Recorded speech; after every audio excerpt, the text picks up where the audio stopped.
Kwa majirani mtazamaji, ni kwamba hafla ya kuapisha viongozi wateule inaendelea nchini Tanzania. Hii ni baada ya Rais Samia Suluhu Hassan kuwateua mawaziri na wasaidizi wao hapo jana Jumatatu. Hata hivyo, kwenye baraza la mawaziri, rais huyo amemteua binti yake Wanu Hafidh Ameir kuwa naibu waziri wa elimu na mkwe wake Mohamed Mchengerwa kuwa waziri wa afya. Hatua ambayo tayari imezua mjadala mkali nchini Tanzania na mitandaoni katika jamii ya Afrika Mashariki. Uteuzi huu unatarajiwa kuongeza ukosoaji mkali kutoka kwa wapinzani wa Rais Samia, ambapo kwa muda mrefu wamekuwa wakimshutumu kwa upendeleo wa kifamilia na kuimarisha mamlaka ndani ya kundi lake la karibu.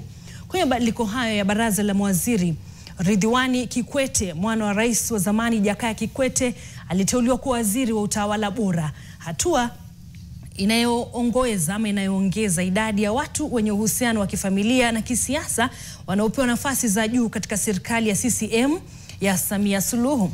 Uteuzi huu umetolewa siku chache baada ya Rais Samia kutangazwa mshindi wa uchaguzi wenye utata nchini Tanzania kwa kupata 97.66% ya kura za matokeo, ambayo wapinzani wanasema hayakuwa ya ushindani baada ya wagombea wakuu kuzuiwa kushiriki. Sasa orodha kamili ya mawaziri katika wizara hizo 27 itakuwa kama ifuatavyo: Ofisi ya Rais, Management ya utumishi wa umma na utawala bora, waziri atakuwa Mheshimiwa Ridhiwani Jakaya Kikwete na naibu wake waziri ni Mheshimiwa Regina Ndege Kwarai.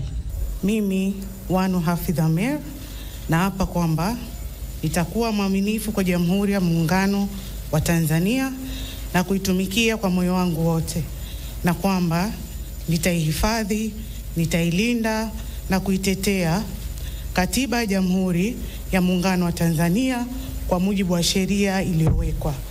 Mwenyezi Mungu nisaidie.